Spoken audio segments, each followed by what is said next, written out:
On a des sols à côté des maisons qui sont très pauvres. Il y a certains endroits où on n'arrive pas à planter parce que il y a une couche de roche.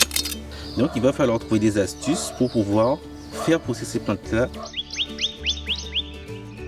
Il faut bien enlever les racines parce que si on coupe uniquement le haut des plantes, mais ce qui se passe, c'est que ça va repousser. Maintenant, il va falloir délimiter physiquement pour garder toute la matière première. L'avantage d'avoir des cocos, c'est d'avoir les fibres. Les plantes vont aller chercher l'humidité que gardent ces fibres de coco.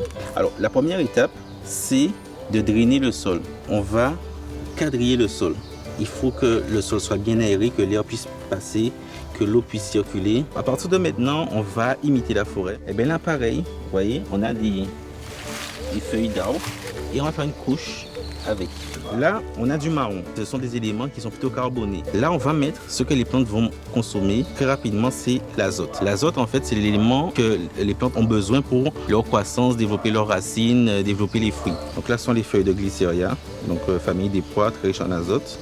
Et là, ce sont les feuilles de Zebguinée, famille de la canne à sucre, des feuilles qui se décomposent vite et qui nourrissent rapidement le sol. Donc sans racines, toujours sans racines, sans bois. Mais il faut savoir que dans nos jardins, on a déjà des plantes qui sont riches en ces éléments-là. Et là, par exemple, on a les troncs de bananier qui sont riches en phosphore, mais qui ont beaucoup d'humidité aussi. Donc lorsqu'on les utilise, en fait, on n'aura même pas besoin d'arroser les premiers jours. On ne va pas prendre du terreau, on va prendre de la terre végétale.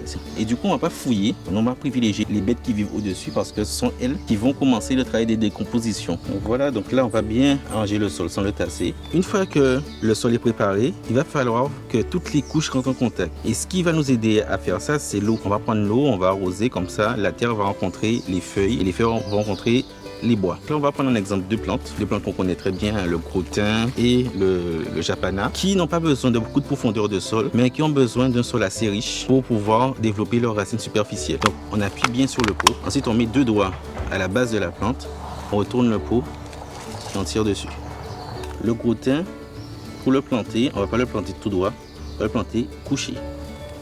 Et je lui donne déjà sa direction. Si on plante uniquement à la base, ça va épuiser la plante au début, qui risque de sécher et mourir. Tandis que lorsqu'on plante couché, chaque nœud là, les nœuds de départ vont faire des racines aussi pour aider la plante à se renforcer. C'est une technique en fait qui s'appelle la butte lasagne, qui est issue de la permaculture. Ce qu'on a fait par terre, on peut le faire avec des éléments un peu plus élaborés. Le bac, il fait à peine 20 cm de hauteur et dedans, on a des gombos, on a des aubergines, des plantes médicinales et aussi du poivron.